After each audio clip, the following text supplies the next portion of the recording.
Two thugs laughed as they kicked a defenseless waitress in a dark alley, telling her nobody cares about a nobody like her.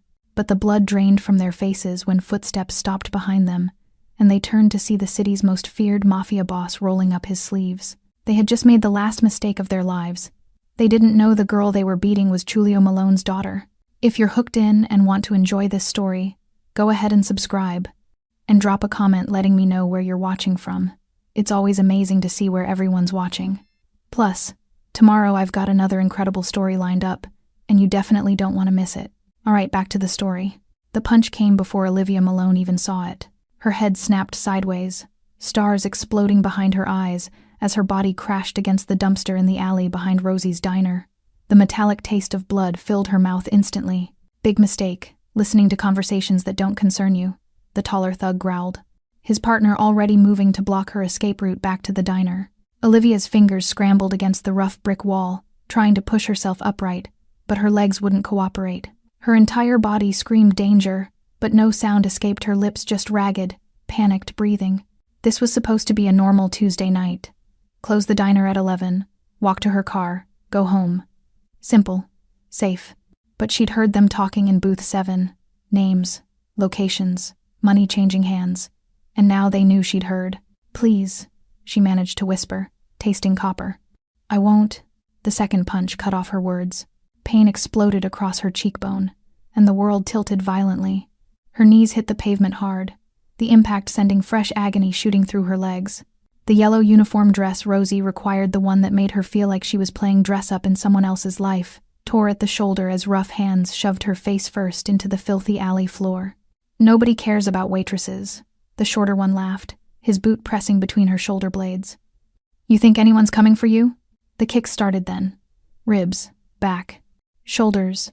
Olivia tried to curl into herself, to protect her vital organs the way her mother had taught her years ago during their one and only self-defense conversation. But there were two of them, and her body could only shield so much. Make sure she doesn't remember anything, the tall one said, his voice distant through the roaring in her ears. Through the haze of agony, Olivia thought of her father, the man she hadn't spoken to in 3 years, the man who'd left to protect her from his world, or so he'd claimed in the single letter he'd sent after her mother's funeral.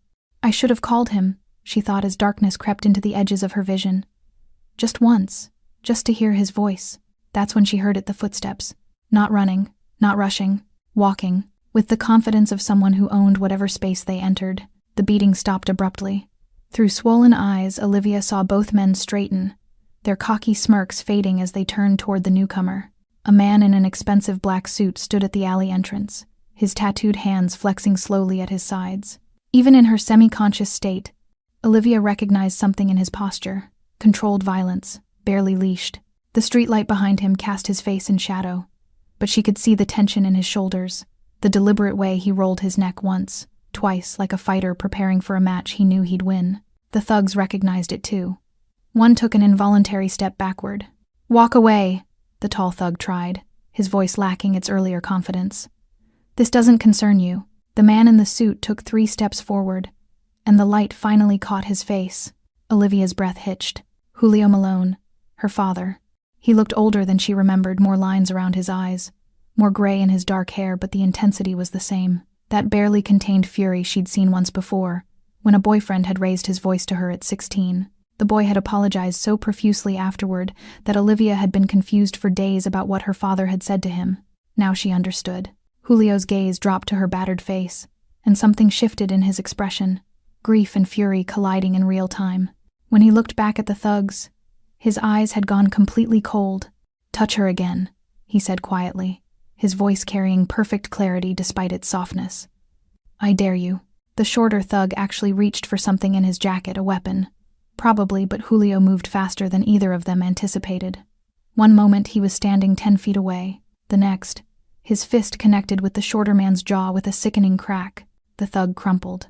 His partner lunged forward, but Giulio sidestepped with practiced ease, catching the man's arm and twisting it behind his back with mechanical precision.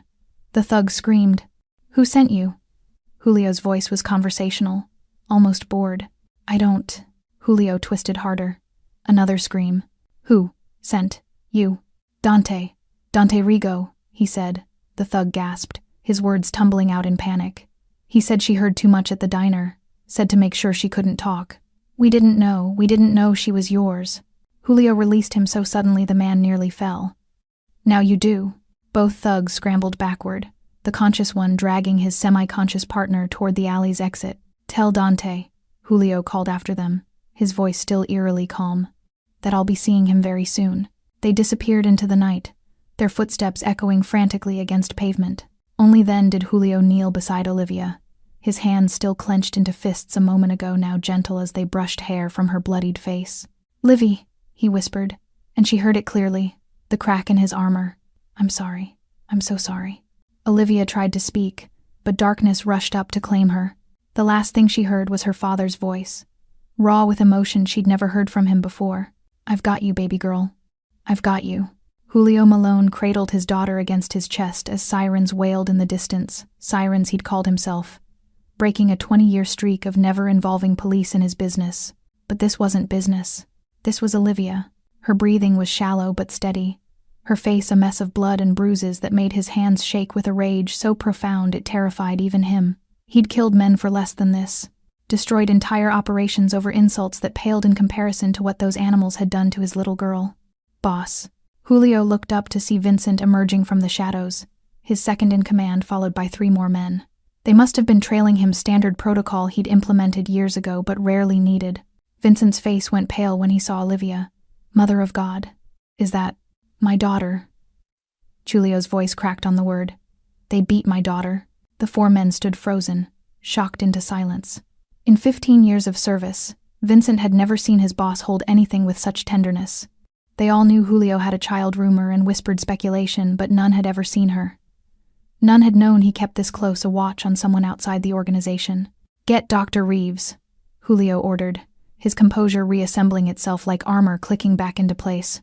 "Have him meet us at Mercy General, and I want every camera within 6 blocks of this diner pulled. Every single frame." "Already done, boss." Vincent was on his phone immediately. "And Vincent?" Julio looked up, his eyes burning with cold purpose. "Find out everything about Dante Rigo, where he sleeps, where he eats, who he loves. I want his entire life mapped out by morning." Vincent nodded once and melted back into the shadows with 2 of the men. The ambulance arrived 4 minutes later, faster than usual, because the 911 dispatcher had recognized Julio's voice and understood that delays would not be tolerated. Paramedics rushed forward with a stretcher, but Julio refused to release Olivia until they were inside the vehicle. Only then did he carefully, gently, lay her down on the white sheets that immediately began soaking up her blood. Possible concussion, broken ribs, facial trauma. One paramedic assessed quickly, checking her vitals. "Blood pressure stable. We need to move now." Julio climbed into the ambulance without asking permission. The paramedic opened his mouth to protest, caught sight of Julio's expression, and wisely remained silent.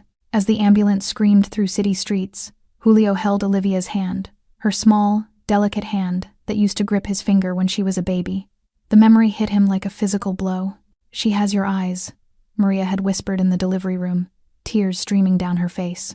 "Promise me she'll never see the things those eyes have seen." He'd made that promise 18 years ago, and he'd kept it obsessively, ruthlessly, for 15 years. Private school in the suburbs, far from downtown, careful monitoring of every friend, every boyfriend, every teacher, money funneled through legitimate channels to ensure she never wanted for anything while never knowing where it came from. When Maria died 3 years ago, Julio had wanted to bring Olivia home, to protect her properly, openly. But Maria's final words echoed in his dying moments. Let her be normal. Let her have the life we never could. So he'd stepped back, watched from a distance, let her believe he'd chosen his empire over her, because that pain was cleaner than the truth. He loved her too much to let his world consume her the way it had consumed him, but his protection had failed. She'd been working at that diner, a place he'd never have allowed if he'd known in a neighborhood he'd thought was safe, and those animals had put their hands on her, had beaten her unconscious in a filthy alley like she was nothing. Like she didn't have a father who would burn the entire city down to avenge her. His phone buzzed. Vincent's name flashed on the screen. "Talk," Julio answered. "Dante Rigo, 34 years old. Runs a mid-level gambling and protection operation on the south side. Been expanding aggressively the last 6 months, stepping on a lot of toes." Vincent's voice was clinical, efficient. "He's got connections to dirty cops, a few city councilmen. Thinks he's untouchable. Why Olivia? Best we can figure? She waited his table tonight. He and his crew were discussing the Patterson warehouse job the hijacking set for Thursday. Your daughter was refilling coffee. They thought she overheard. Julio's jaw clenched so hard his teeth ached. A warehouse job. They'd nearly killed his daughter over a goddamn warehouse job. Did she? Doesn't matter, does it? No, it didn't matter. Whether Olivia had heard their plans or not, they'd made the decision to hurt her, to silence her, to treat her like she was disposable. That was enough. I want Dante's entire operation mapped by dawn, Julio said quietly.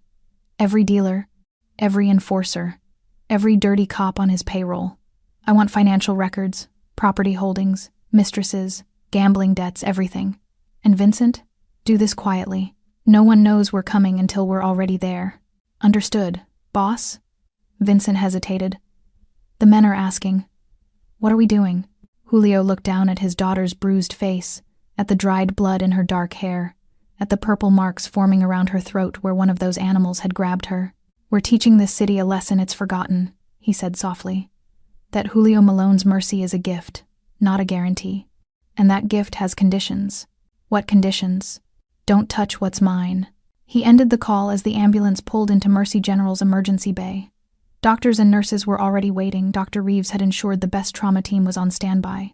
As they wheeled Olivia away, a nurse tried to stop Julio from following into the restricted area. He looked at her once. She stepped aside. The fluorescent lights in the emergency wing hummed with a sterile coldness that matched the fear coiling in Julio's chest. He stood outside the examination room, arms crossed, jaw tight, while doctors worked on his daughter behind closed doors. Every muffled sound, every urgent instruction, every beep of machinery sent his blood pressure climbing. Vincent appeared at his elbow, holding a cup of black coffee Julio didn't remember asking for. Dr. Reeves says she's stable, Vincent offered quietly. Concussion, 3 cracked ribs, facial contusions. Could have been worse. Could have been nothing, Julio snapped, then immediately regretted his tone. Vincent wasn't the enemy here. Sorry. I know, boss. They stood in silence. 2 men who'd faced down rival gangs and federal investigations without flinching, now rendered helpless by hospital protocol and locked doors. The examination room finally opened. Dr. Reeves emerged, pulling off latex gloves, his expression carefully neutral in the way of physicians delivering news they knew would be received badly. She's awake, he said, confused and in pain but coherent. No internal bleeding, no fractures beyond the ribs. She'll heal. The relief that flooded through Julio nearly buckled his knees. Can I see her? Dr. Reeves hesitated. Mr. Malone? She's been through significant trauma. She's asking questions.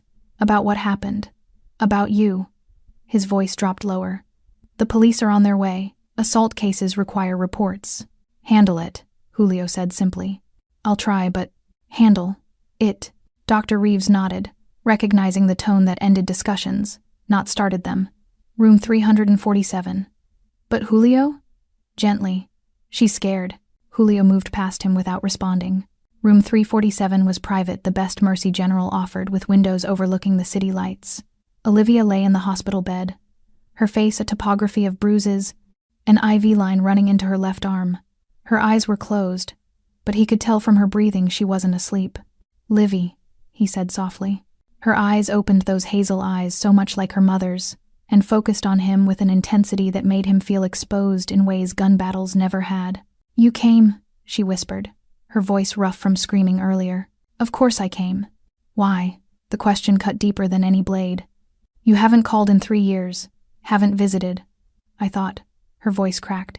I thought you didn't want me anymore. Julio moved to her bedside, his large frame seeming too big, too dangerous for the delicate machinery of healing surrounding her. He wanted to hold her hand but wasn't sure he had the right. I never stopped wanting you, he said, each word pulled from somewhere deep and painful. Your mother made me promise to keep you away from my world, from what I am. I thought distance would protect you. Distance? Olivia's laugh was bitter, broken. I lived in fear that you'd forgotten about me, that I didn't matter enough for even a phone call on my birthday. I called. She blinked. What? Every birthday. Every Christmas. I called the diner, pretended to be a customer, just to hear your voice. Julio's hands clenched at his sides. I paid your rent through a management company, made sure you had shifts when tips were good. Had people watching to make sure you were safe? Olivia stared at him, processing. The landlord who never raised rent. Works for me. And Rosie, giving me prime shifts. On my payroll. All this time? Her voice trembled with something between anger and anguish. You were there, watching, but never just being my father? I was trying to be your father. Just from far enough away that my world wouldn't touch yours. He finally reached out, carefully taking her hand. I failed. I'm sorry. Tears spilled down her bruised cheeks. Who were those men? Why did they... They made a mistake, Julio said, his voice hardening. They thought you overheard something you shouldn't have. They thought silencing you was acceptable. Were they right? Did I hear something? Doesn't matter now. It matters to me. Olivia tried to sit up, winced, and fell back against the pillows. I served them coffee, Dad. Just coffee. And they almost killed me over it. What kind of world do you live in where that makes sense? The word Dad hit him like a confession. She hadn't called him that since before Maria died. A world I never wanted you to know, he admitted. But now that you do... A sharp knock interrupted them. A nurse entered, followed by a man in a cheap suit that screamed detective, despite the lack of badge showing. Miss Malone, I'm Detective Warren, the man said, his eyes flicking nervously to Julio before settling on Olivia. I need to ask you some questions about the assault. No, Julio said flatly. Sir, this is standard procedure. My daughter has a concussion. She's in pain. Your questions can wait until morning. Actually, sir, assaults of this nature require immediate. Julio stood, his full height and presence filling the room with unspoken threat. Detective Warren, you're going to leave this room. You're going to file a report that says my daughter was attacked by unknown assailants. And tomorrow, when she's rested, you'll come back with better timing and worse odds of annoying me. Warren's face flushed. Are you threatening an officer of... I'm stating facts. Julio pulled out his phone, dialed, and handed it to the detective. Here. Captain Morrison wants to talk to you. Warren's flush deepened, but he took the phone. Whatever he heard in the next 30 seconds drained the color from his face entirely. He handed the phone back, muttered something about following up tomorrow, and practically fled. The nurse, wisely, followed. Olivia watched this exchange with wide eyes. What are you? Julio sat back down, suddenly looking every one of his 46 years.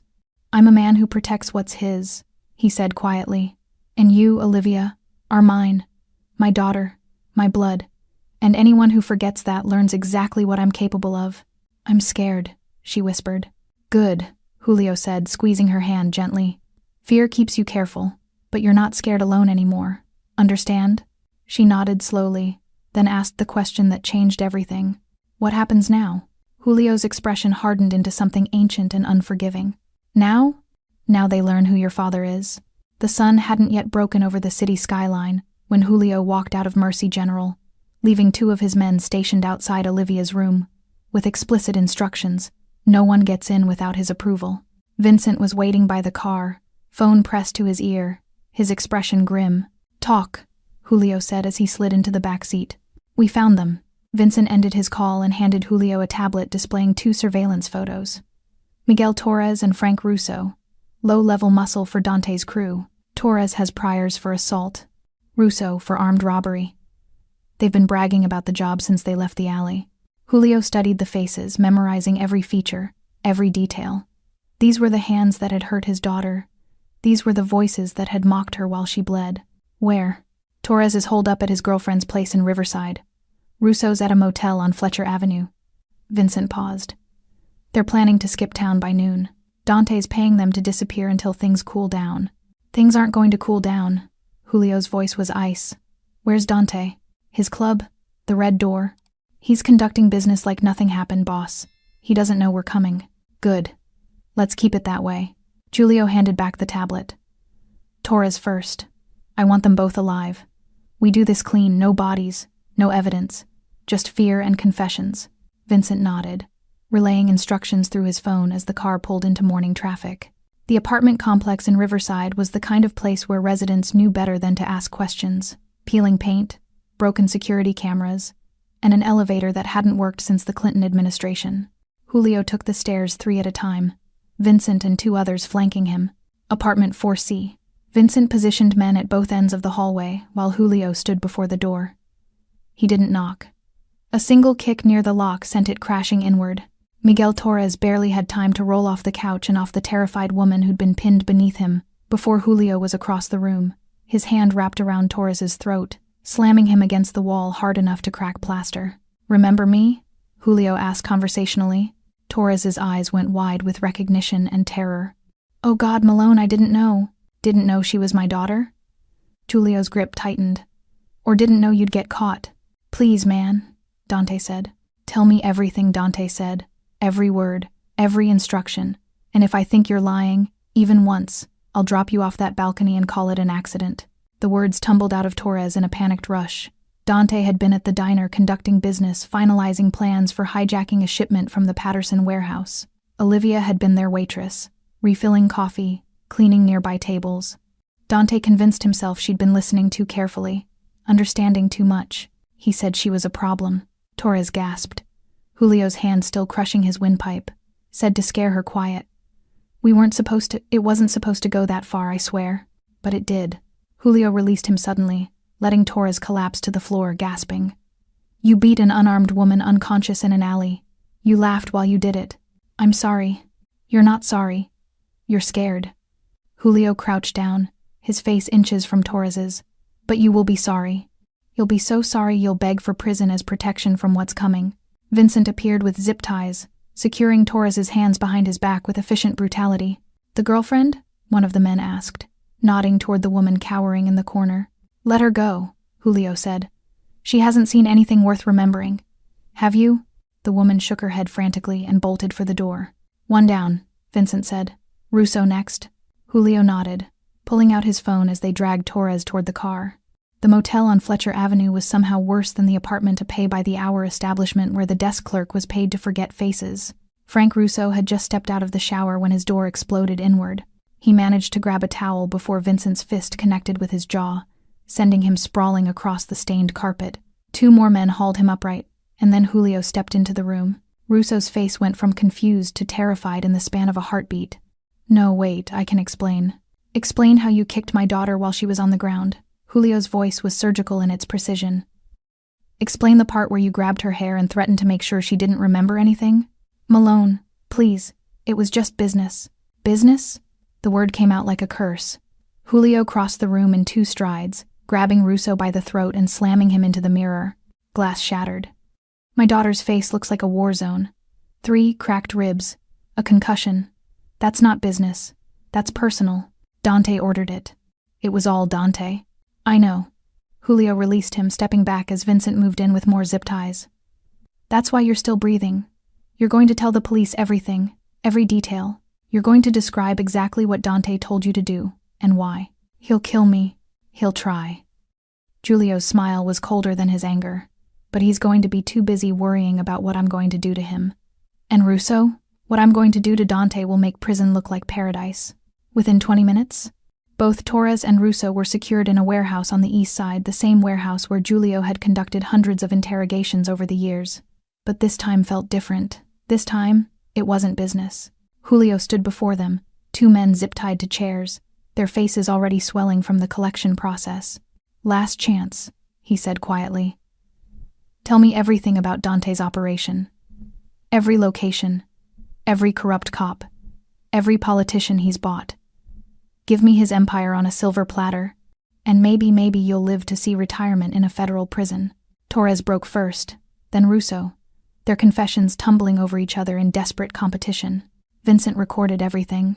When they were done, Julio made a single phone call. "Captain Morrison, I have 2 men who want to confess to assault and battery. They have information about Dante Rigo you'll find very interesting." He paused. "Yes, I'll deliver them personally. 1 hour." He ended the call and looked at Vincent. "Prepare the men. Tonight, we visit the Red Door. How many should I bring?" Julio's expression was carved from stone. "All of them." The Red Door nightclub pulsed with bass-heavy music and red neon that painted everything in shades of blood and shadow. It was Dante Rigo's kingdom, or at least, that's what he told himself as he sat in the VIP section, surrounded by sycophants and muscle. Dante was a big fish in a small pond who'd convinced himself he was a shark. At 34, he'd built a respectable mid-tier operation, through aggression and opportunism, filling power vacuums left by smarter men who'd moved on or died. Protection rackets, illegal gambling, loan sharking, nothing sophisticated, but profitable enough to fund his lifestyle and his ego. Tonight, he was celebrating. "To expansion," he announced, raising his glass of overpriced scotch. His 5 closest men echoed the toast, though their smiles seemed forced. "Patterson Warehouse Thursday night. 3 million in electronics. We hit it clean. We're set for the year." "What about the waitress?" one of them asked hesitantly. Dante waved dismissively. "Torres and Russo handled it. She's probably still in the hospital crying to nurses who don't care. Problem solved." What Dante didn't know, what his arrogance wouldn't let him see, was that his empire was already crumbling. At that exact moment, Captain Morrison was processing confessions from Torres and Russo that detailed every corrupt cop on Dante's payroll. Federal agents were drafting warrants based on financial records Vincent's hackers had anonymously provided. And 3 city councilmen who'd accepted Dante's bribes were receiving polite visits from men who suggested immediate resignations might be healthy. But Dante, insulated by ego and ignorance, drank his scotch and planned his future. His phone buzzed. Unknown number. He almost didn't answer, but something instinct or fate made him accept the call. "Dante Rigo?" The voice was unfamiliar, cold, professional. "Who's asking?" "Someone who wants you to look at the front door of your club. Right now." Dante's gut clenched. He stood, pushing through the VIP section toward the balcony overlooking the main floor. Below, the crowd continued dancing, oblivious, but at the entrance, the bouncer was talking urgently into his radio, his face pale. "What am I looking at?" Dante demanded into the phone. "Your future, or lack thereof." The front doors opened. Julio Malone walked in. Not rushed, not aggressive, just walking, his black suit immaculate, his tattooed hands loose at his sides. Behind him, Vincent and 15 others filed in with the precision of soldiers spreading out, covering exits, their presence turning the club's energy from celebration to dread in seconds. The music died mid-beat. Someone had cut the sound system. In the sudden silence, Julio's footsteps echoed like gunshots as he crossed the dance floor toward the stairs leading to VIP. "Jesus Christ," Dante whispered, his scotch glass slipping from nerveless fingers and shattering on the floor.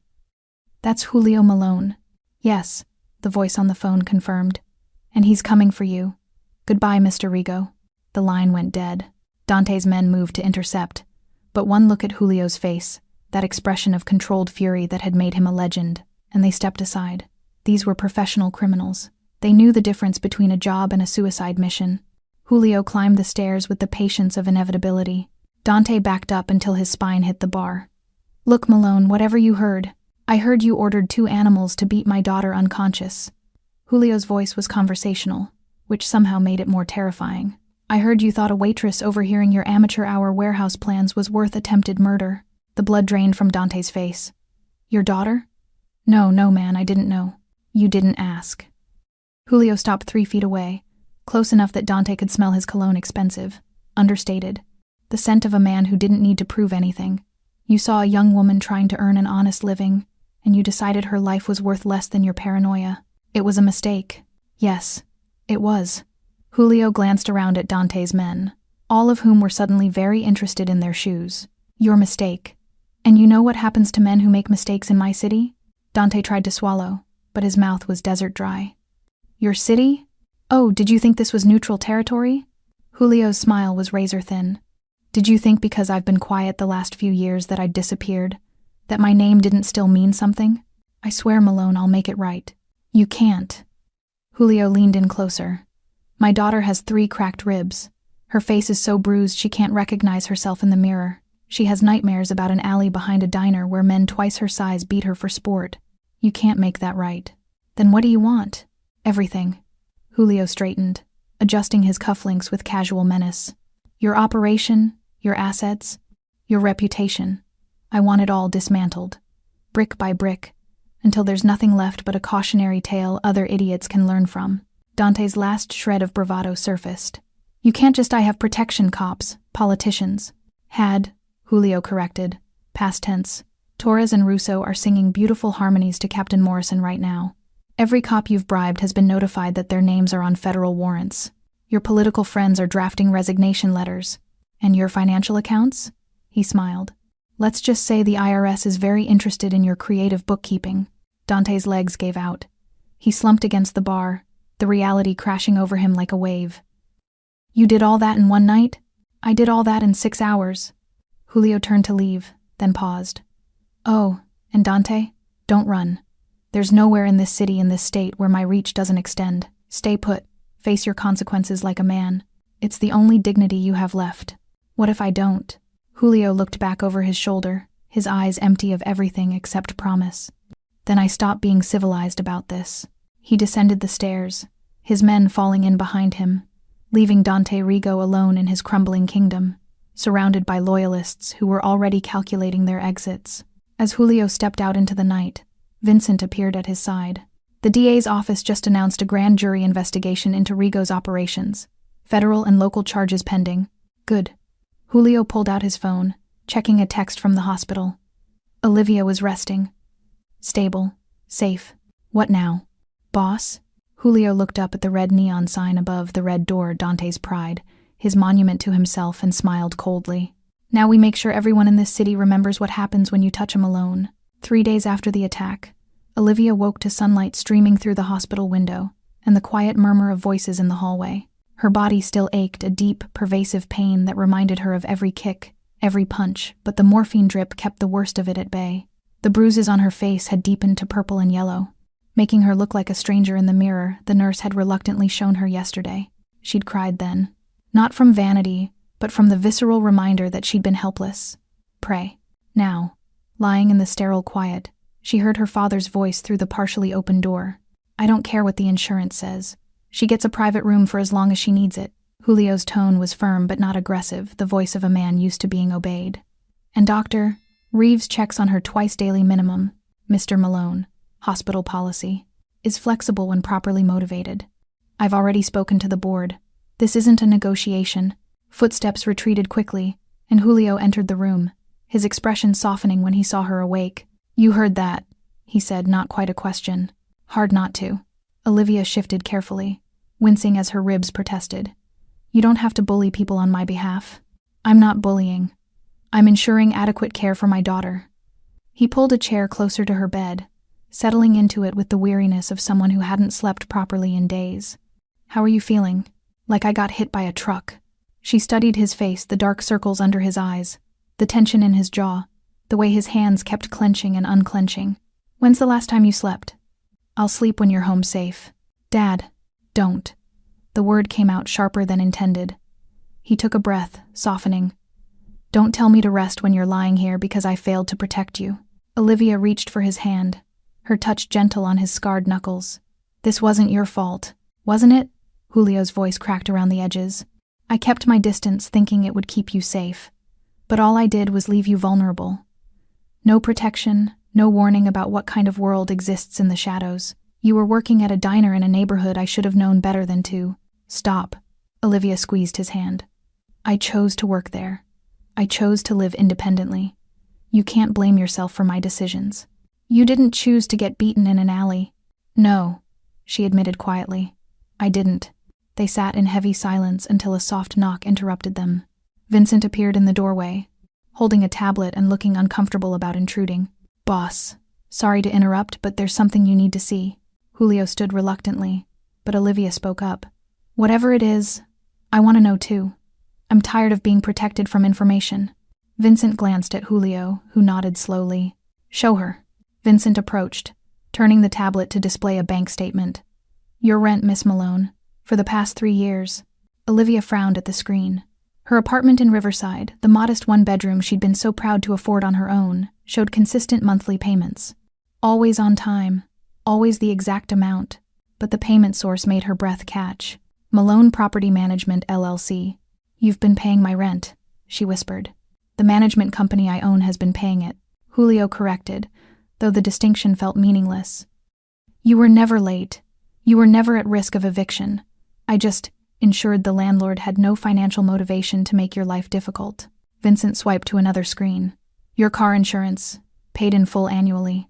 Dental work last year when you chipped your tooth. The new refrigerator when yours broke in January. Each revelation hit like a small earthquake, reshaping her understanding of the past 3 years. I thought I was doing it alone. You were, Julio said quickly. You worked those shifts, Earned those tips, built your life. I just removed some obstacles. Some obstacles? Olivia's voice rose despite the pain it caused her ribs.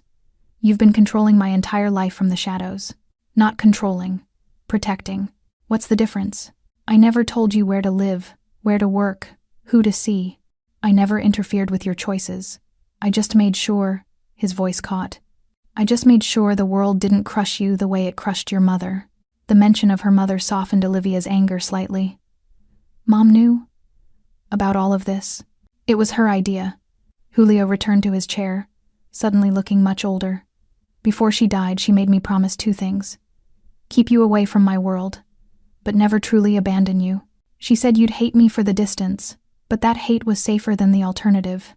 Olivia felt tears burning her eyes. I did hate you. I thought you just didn't care anymore. I cared too much. He met her gaze directly. Every birthday you thought I forgot? I called the diner, pretended to be a customer just to hear you wish me a good day. Every Christmas you spent alone? I was parked outside your building, watching you through the window, making sure you were safe even if you didn't know I was there. That's... Olivia struggled for words. That's really creepy, Dad. Despite everything, Julio's lips twitched with the ghost of a smile. Your mother said the same thing when I told her my plan. So all this time, you've had people watching me? Vincent cleared his throat. If I may, Miss Malone, your father maintained a very light security presence. The detective who patrolled your neighborhood, he was simply encouraged to be thorough. The owner of Rosie's Diner received a generous loan with favorable terms, in exchange for giving you good shifts. No one was invasive. We just created circumstances where you'd be safer. Rosie knows? Olivia felt her understanding of her life shifting further. She knows who my father is? She knows I'm a businessman who values her discretion, Julio said carefully. She doesn't know specifics, but she knows enough to be scared of you. Respect, Julio corrected. Not fear. There's a difference. Olivia leaned back against her pillows, exhausted by the revelations. I don't know how to feel about any of this. You don't have to decide now. Julio stood, gently brushing a strand of hair from her bruised forehead. Rest. Heal. Be angry with me if you need to. But know this, Livy. I would do it all again. Every secret, every hidden protection, every moment of watching from the shadows.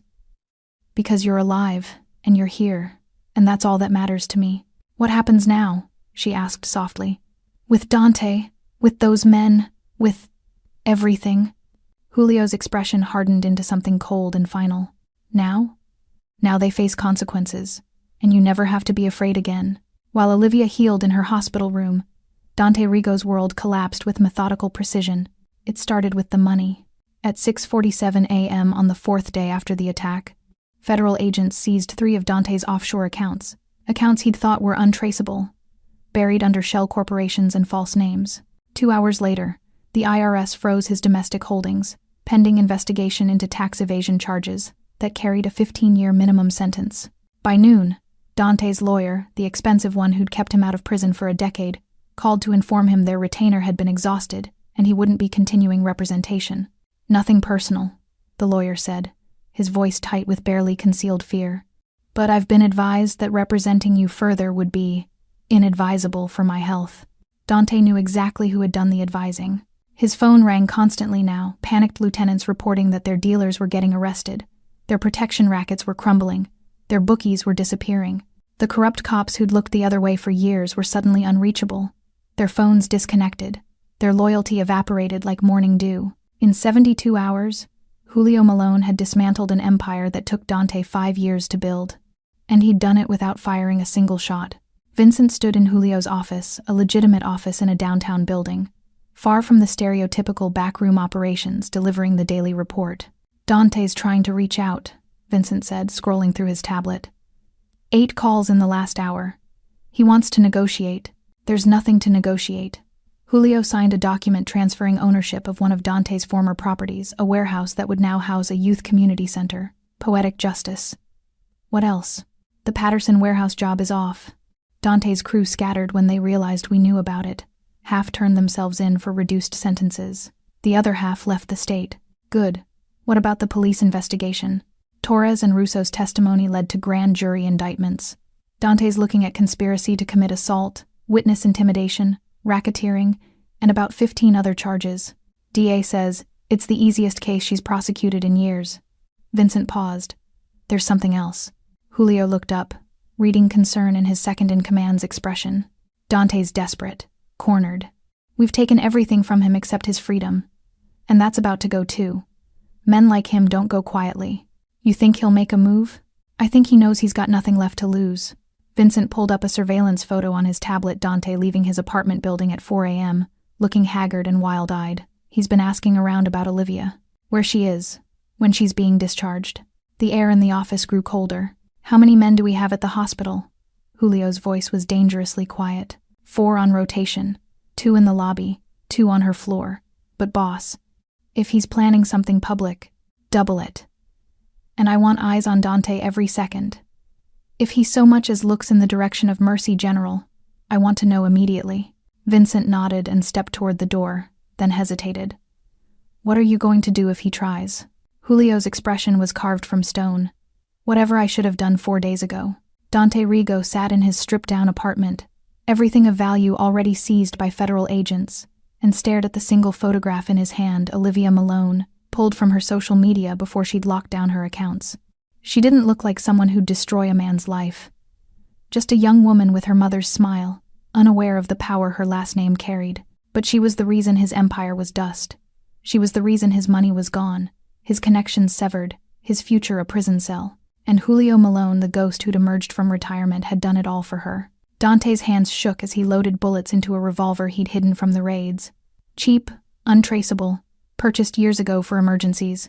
This qualified as an emergency. He'd lost everything trying to silence one waitress. Maybe if he finished the job, Julio would respect the conviction. Maybe they could negotiate then, one professional to another. Or maybe Dante was so far beyond rational thought that survival instinct had been replaced by spite. He stood, pocketed the gun, and headed for the door. Boss! Vincent's voice crackled through Julio's phone 20 minutes later. Dante just left his apartment, armed, heading east toward the hospital. Julio was already moving, grabbing his jacket. Alert the team. No one approaches Olivia's room except me. And Vincent, don't let him inside. I don't want my daughter seeing any more violence. What about Dante? I'll handle him personally. The drive to Mercy General took 8 minutes, 8 minutes where Julio's mind played through scenarios, contingencies, the exact words he'd use before ending this. He'd avoided violence his entire career when possible, preferring the surgical precision of financial and political pressure. But some men only understood one language. Dante Rigo had just proven he was one of them. Julio arrived as Dante's car pulled into the parking garage. 4 of his men were already in position, hidden but ready. Dante emerged from his vehicle, one hand inside his jacket where the gun would be, his movements jerky with adrenaline and desperation. He made it 15 feet before Julio stepped out from behind a concrete pillar. That's far enough. Dante spun, his hand moving toward the weapon, but froze when he saw Julio standing alone, unarmed, completely calm. You took everything from me. Dante spat, his voice raw. My business, my money, my reputation. You did that yourself, Julio interrupted quietly. The moment you decided my daughter's life was disposable. She's just a waitress. She's my daughter. Julio took 1 step forward, and Dante instinctively stepped back. And you're a small man who mistook my absence for weakness. That was your first mistake. Trying to kill her was your second. And coming here, to finish what you started? Another step. That's your last. Dante pulled the gun, his hands trembling so badly the barrel wavered. Stay back. Put it down, Dante. You're not a killer. You're a middle manager who got too ambitious. I'll do it. 4 red laser dots appeared on Dante's chest simultaneously, Vincent's men with precision rifles from 3 different angles. Dante looked down at the dots, then back at Julio, reality finally penetrating his desperation. You never had a chance, Julio said softly. Not against me, not in this city. I gave you the mercy of legal consequences, prison, a chance at eventual freedom, but you came here, to my daughter's hospital, with a gun. His eyes went dead. That mercy just expired. Dante's gun clattered to the concrete as his legs gave out. He fell to his knees, broken completely. Please, he whispered. Please, I'm sorry. Julio looked down at the pathetic figure before him and felt nothing but cold satisfaction. Captain Morrison? Yes, he's here, armed, threatening. My men have him secured. He paused, listening. No, he won't be a problem anymore.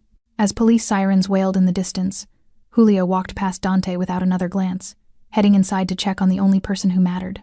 His daughter was safe, and the monster who'd threatened her would spend the rest of his life in a cage, haunted by the memory of how completely Julio Malone had dismantled him. 5 days after the attack, Dr. Reeves signed Olivia's discharge papers with a stern warning about rest, physical therapy, and avoiding stressful situations. Olivia almost laughed at that last part. Her entire life had become a stressful situation. She sat on the edge of the hospital bed, dressed in clothes Vincent had thoughtfully purchased, soft yoga pants, and an oversized sweater that didn't press against her healing ribs. Her reflection in the bathroom mirror still showed a stranger, yellow-green bruises fading around her eyes, a split lip nearly healed, but the fear in her gaze hadn't quite disappeared. Ready?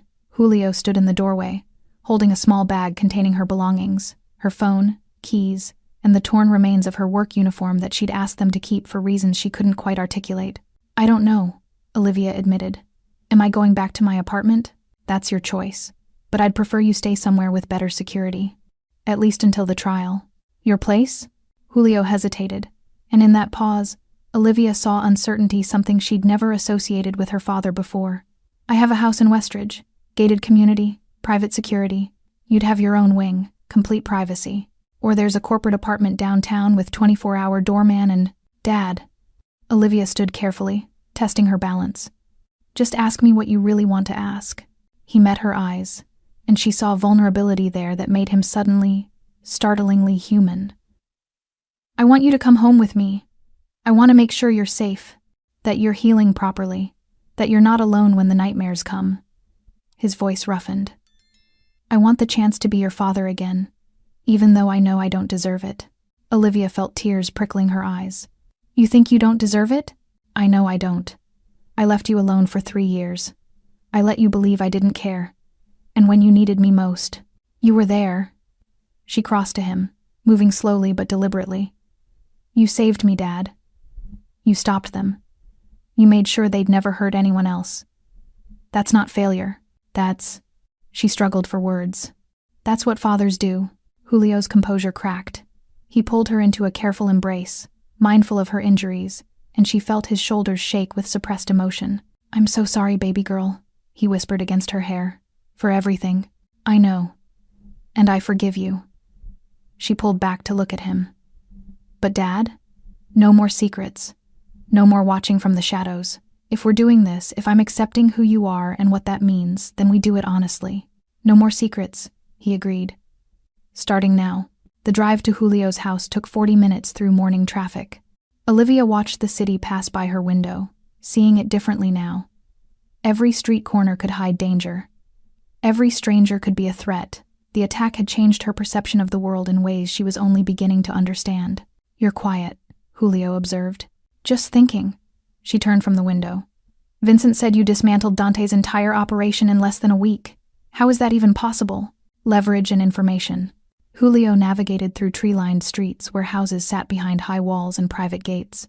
Dante built his empire on corruption, paying off cops, bribing officials, exploiting weaknesses. All I did was expose those foundations and watch everything collapse. But you had the information ready, like you'd been watching him for a while. I watch everyone who operates in this city, Julio admitted. It's not paranoia if the threats are real. Dante was on my radar for months, as someone getting too ambitious, too reckless. I just hadn't had a reason to act until he hurt me.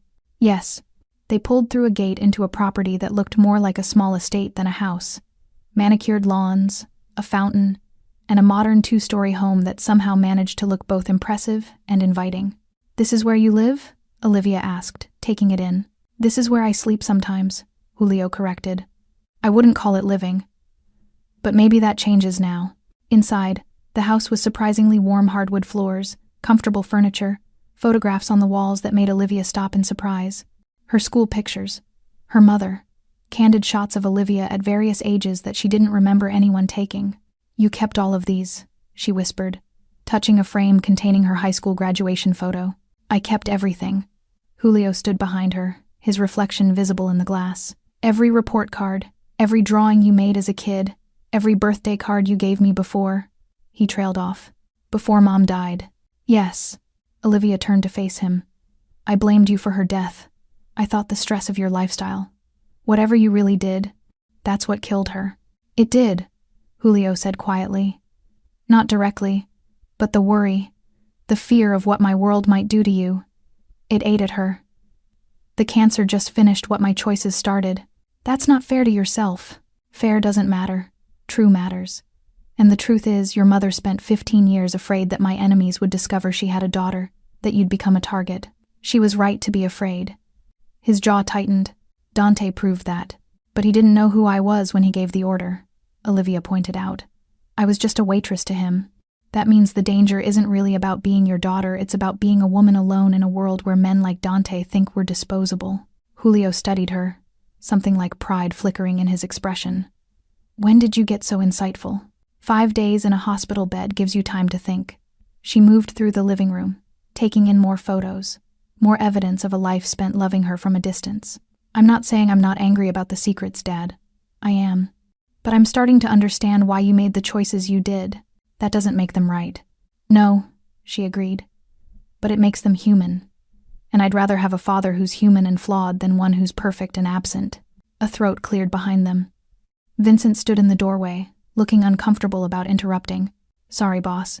The security team needs your approval on the updated protocols. I'll be there in a minute. Julio turned back to Olivia. Your room is upstairs. Second door on the left. There's clothes in the closet. I had someone stock it based on what Vincent found in your apartment. If you need anything, I'll be fine, Dad. Go do your security thing. But as he moved to leave, she caught his arm. Thank you, she said simply. For everything. Even the creepy surveillance stuff. His laugh was surprised and genuine. You're welcome. Even though it's still creepy. That night, Olivia woke screaming. The nightmare was visceral hands grabbing her, pavement scraping her skin, the taste of blood and fear. She thrashed against the blankets, fighting invisible attackers until strong hands gripped her shoulders. Livy! Olivia, wake up! You're safe. You're home. Her father's voice cut through the terror. She gasped, reality flooding back. She was in a bedroom at Julio's house, not an alley. Safe. Protected. I'm sorry, she managed, her voice shaking. I didn't mean to wake you. Don't apologize. Julio sat on the edge of her bed. His own sleep clearly interrupted. He wore a plain t-shirt and pajama pants, looking more like a regular father than a crime boss. The nightmares are normal after trauma. They'll fade with time. What if they don't? Then we'll deal with them together. There are therapists who specialize in PTSD, support groups for assault survivors. You don't have to face this alone. He hesitated. I had nightmares for years after my first two. After the first time I experienced real violence. Your mother used to sit with me until they passed. Olivia looked at him, seeing past the powerful reputation to the man beneath someone who'd survived his own traumas, his own demons. Will you stay? She asked quietly. Just until I fall back asleep? Of course. He settled into the chair beside her bed, and Olivia closed her eyes, focusing on the sound of his breathing, the presence of someone who wouldn't let anything hurt her. For the first time in days, she felt truly safe. And somewhere in that safety, she felt something else stirring, not just survival, but the first stirrings of strength. She'd been beaten, terrified, broken. But she was still here, still fighting, still Olivia Malone. And maybe, just maybe, that name meant something more powerful than she'd ever imagined. 2 weeks after her discharge, Olivia made a decision that surprised everyone, including herself. She was going back to work. Absolutely not, Julio said when she announced her intention over breakfast. You're still healing. The trial is in 3 weeks. There's no reason to. There's every reason, Olivia interrupted, setting down her coffee with deliberate calm. I can't hide in this house forever, Dad. That's not living. That's being a prisoner to fear. You were nearly killed. I know. I was there. She met his gaze steadily. But if I let that night define the rest of my life, then Dante wins. Those men win. And I refuse to give them that power over me. Vincent, who'd been reviewing security reports at the other end of the table, looked up with something approaching respect. She has a point, boss. Julio shot him a withering look, then turned back to Olivia. Rosie's diner isn't safe. Nowhere is completely safe, Olivia countered. But you've had people watching me for 3 years. I'm guessing you can arrange protection if I go back to work. I can arrange a small army if necessary. How about just 1 or 2 discreet professionals? She softened her tone. I need this, Dad. I need to prove to myself that I'm not broken, that I can still do normal things without falling apart. Julio was quiet for a long moment, his jaw working as he processed competing instincts, the need to protect warring with respect for her autonomy. Finally, he nodded.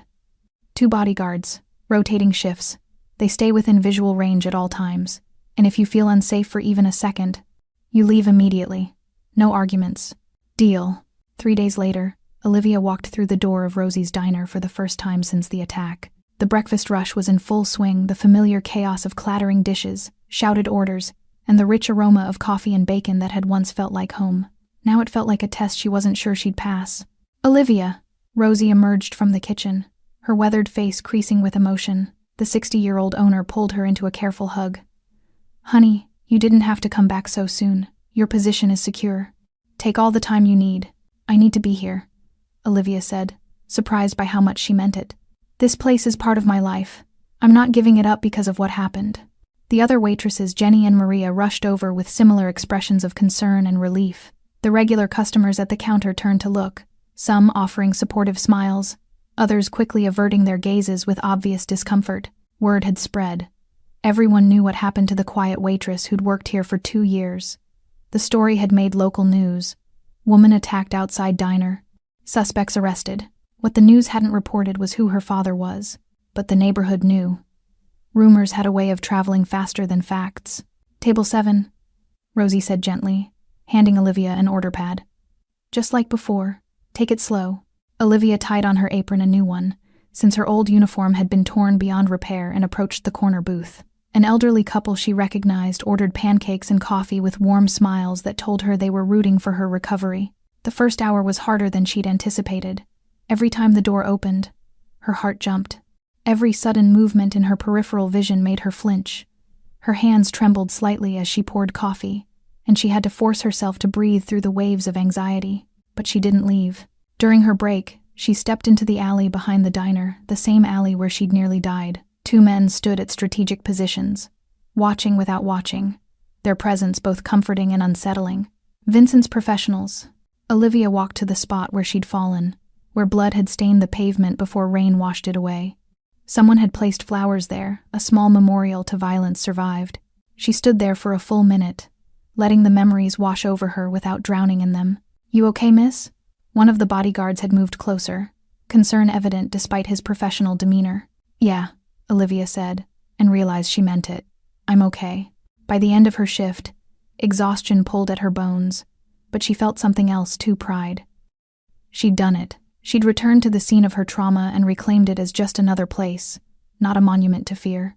As she untied her apron in the break room, Rosie appeared with an envelope.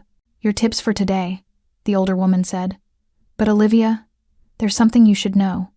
Business has been different since you came back. Different how? Better. People are coming in specifically because they heard you're working again. They want to support you, show solidarity. And, Rosie hesitated, there are rumors about who your father is. Some people are coming out of curiosity, but others are coming because they respect what it means to survive, to fight back. Olivia opened the envelope and stared at the amount inside, triple her usual take. Tips from strangers who'd come to witness her return, to be part of her story of survival. They're not just customers anymore, Rosie continued. They're witnesses to your strength. The whole neighborhood is talking about Olivia Malone, the waitress who refused to be broken. The name hit her differently now. Malone.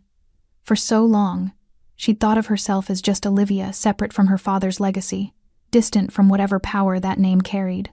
But now she understood. The name wasn't a burden or a shield.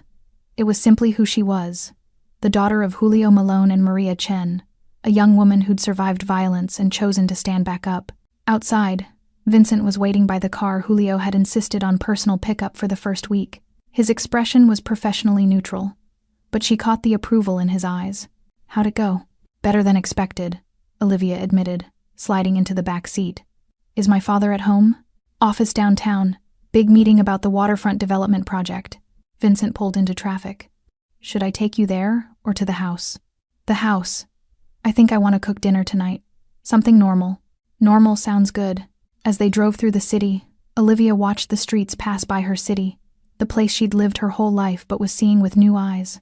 Every block held history now. Every corner could be dangerous or safe depending on circumstances beyond her control. But she also saw resilience. People going about their lives despite risk, despite fear, because that's what survival demanded. Her phone buzzed with a text from her father. "Vincent says your first day went well. Proud of you, Livy." She typed back. "Thanks, Dad. See you at dinner? Wouldn't miss it."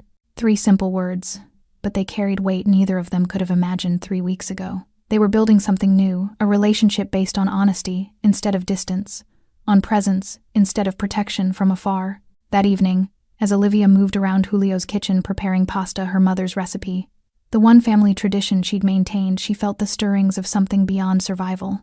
She felt like herself again, not the version from before the attack that Olivia was gone, transformed by violence into someone harder, more aware. But not a victim either. Something in between, someone who'd looked at darkness and chosen to walk back toward the light anyway. When Julio arrived home, drawn by the aroma of garlic and tomatoes, he stopped in the kitchen doorway with an expression of such profound emotion that Olivia had to look away or risk crying. "Your mother used to make that sauce," he said softly. "I know. She taught me when I was 12. Said every Malone woman should know how to make a meal that brings people together. She was right." Julio moved to the counter, rolling up his sleeves. "What can I do to help? Set the table?" 2 plates. As they worked in comfortable silence, father and daughter sharing space and purpose, Olivia realized this was what her mother had wanted all along. Not separation or distance, but connection. Family, home. Outside, the city continued its endless rhythm of chaos and order, danger and safety, darkness and light. But inside, at a dinner table set for 2, Olivia Malone sat down with her father and took the first step toward healing. And the whole city would learn, eventually, that she wasn't just a victim who survived. She was a Malone who refused to be broken. The courthouse steps were crowded with reporters, cameras, and curious onlookers when Olivia arrived for Dante Rigo's trial 6 weeks after the attack. She wore a simple navy dress and minimal makeup that couldn't quite hide the faint yellow remnants of bruising around her left eye. Her ribs had healed. The nightmares had diminished to once or twice a week, and she'd returned to work full-time at Rosie's Diner, with bodyguards who'd become familiar faces in the neighborhood. But today was different. Today she would face her attackers in court and tell her story to a jury that would decide their fate. Julio walked beside her, his presence a shield against the chaos of media attention. Vincent and 2 others formed a protective perimeter as they navigated through the crowd, ignoring shouted questions about mob connections and revenge justice. Inside the courtroom, the atmosphere was tense and formal. Dante sat at the defense table looking gaunt and defeated, his expensive suit doing nothing to restore the swagger he'd lost along with his empire. Torres and Russo had already pleaded guilty in separate proceedings, their testimony secured in exchange for reduced sentences. But Dante had refused to cooperate, convinced he could still win despite mountains of evidence. He was wrong. The prosecution's case was devastating in its precision. Financial records showing Dante's criminal enterprises, testimony from former associates who'd turned state's evidence, surveillance footage placing him at key locations, and most damning, the detailed confessions from Torres and Russo describing exactly how Dante had ordered Olivia's assault and why. When it was Olivia's turn to testify, her legs felt unsteady as she approached the witness stand. The bailiff swore her in, her hand trembling slightly on the Bible. The prosecutor, a sharp woman named Rebecca Chen, who'd built her career on organized crime cases, approached with a gentle but professional demeanor. "Miss Malone, can you tell the court what happened on the night of October 17th? Olivia took a breath and began speaking. The words came easier than she'd expected, clinical details about her shift at the diner, about overhearing conversations she didn't fully understand, about closing alone and walking toward her car. Then the alley, the hands grabbing her, the first punch. She didn't cry as she described the beating, though her voice wavered. She met the jury's eyes directly, showing them her truth without embellishment or drama. They said no one would care about a waitress, Olivia continued, her voice growing stronger. That I was nobody. That I should have kept my mouth shut about things that didn't concern me. And did you intentionally eavesdrop on Mr. Rigo's conversation? No. I was refilling coffee and cleaning tables. It was my job to be nearby. If they wanted privacy, they should have chosen a different venue. Several jury members nodded slightly. The defense attorney, a public defender who looked like he'd rather be anywhere else, tried to shake her testimony during cross-examination, suggesting she'd misidentified her attackers, that the attack might have been random violence unconnected to Dante.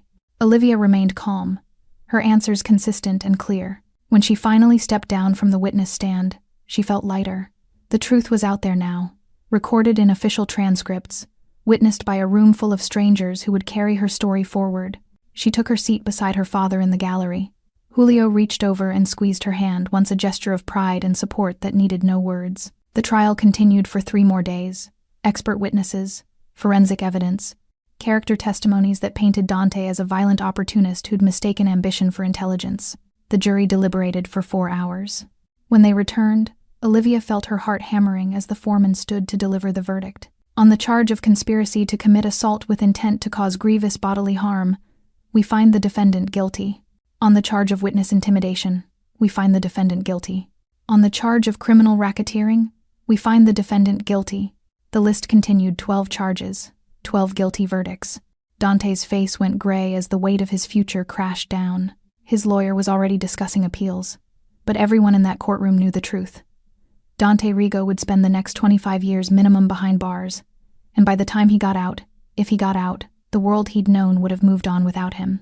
Outside the courthouse, reporters surged forward again, but this time Olivia stopped instead of rushing past. "Miss Malone, how do you feel about the verdict?" one shouted. She looked directly at the cameras, thinking about every woman who'd been told she was nobody, every victim who'd been silenced by fear or shame. "I feel like justice was served," she said clearly. "Not just for me, but for everyone who's ever been targeted because someone thought they were powerless. I'm grateful to the jury, to the prosecution, and to every person who refused to let this crime be swept away and forgotten." "Is it true your father is Julio Malone, the alleged organized crime figure?" Olivia glanced at Julio, who remained impassive, then back at the reporter. "My father is Julio Malone, a businessman who loves his daughter enough to ensure she gets justice when the system fails to protect her. That's all I have to say." She turned and walked away, ignoring the follow-up questions, feeling Julio's proud presence beside her. 3 months after the trial, Olivia stood at her mother's grave with fresh flowers, white roses, Maria's favorite.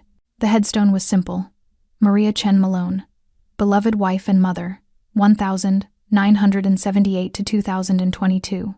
Julio stood beside her, his hands in his coat pockets against the autumn chill.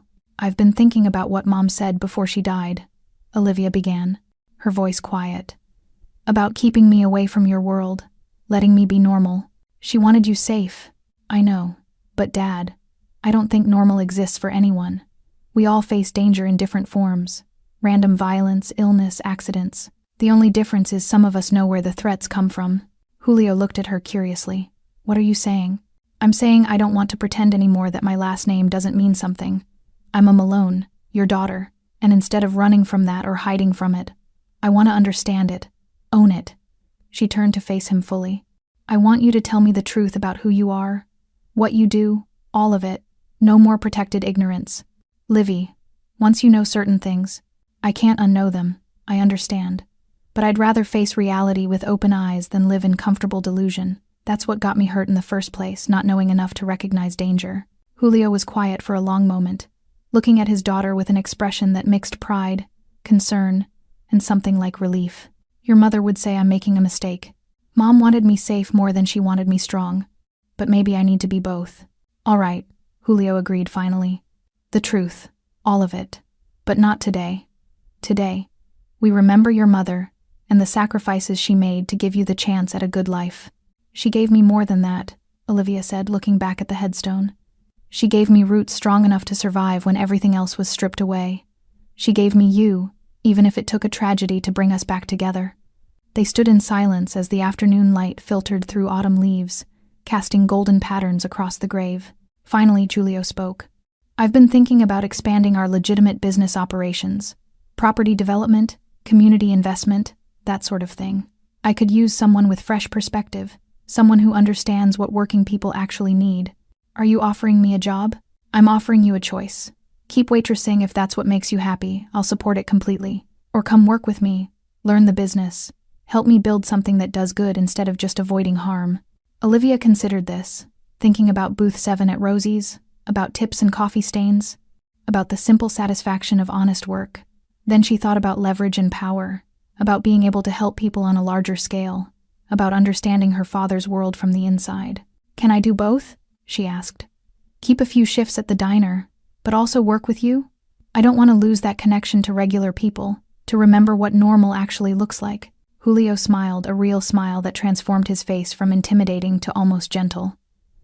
"You can do whatever you want, Livy. You're a Malone. That means you write your own rules." As they walked back toward the car, Olivia felt the final pieces of her new identity settling into place. She wasn't the same person who'd walked into that alley 6 months ago. That Olivia, naive, isolated, convinced she could separate herself from her heritage, was gone. In her place stood someone harder but not cruel, aware but not paranoid, strong enough to accept help and brave enough to offer it. The city spread out before them as they drove back through familiar streets, the same city where she'd been beaten, where she'd survived, where she'd learned that her name carried weight she was only beginning to understand. "What happens now?" she asked, echoing the question she'd posed in the hospital all those weeks ago. Julio glanced at her, his expression peaceful in a way she'd never seen before. Now we live, Livy, together, honestly, and anyone who threatens that learns exactly what it means to cross a Malone. Both of us? Both of us, he confirmed. Olivia settled back in her seat, watching the city lights begin to glow in the gathering dusk. Somewhere out there, people were living their lives, working, loving, struggling, surviving, just like her. She'd been beaten, she'd been broken, she'd been told she was nobody, but she'd survived all of it and emerged stronger, carrying her mother's compassion and her father's steel. She was Olivia Malone, and the whole city would learn, eventually, that she wasn't just the waitress who got attacked. She was the daughter who refused to stay down, the woman who turned her trauma into testimony, her fear into strength, her victim status into victory. She was blood and loyalty, kindness and power, vulnerability and steel. She was exactly who she needed to be, and that was enough. Thanks for sticking with this story till the end. If you enjoyed it, you're going to love the next one. It's packed with unexpected turns and heartfelt moments. Click the image on your screen to keep the journey going, and make sure to hit subscribe for more amazing stories. Drop a comment and rate this story from 1 to 10. I can't wait to see what you think.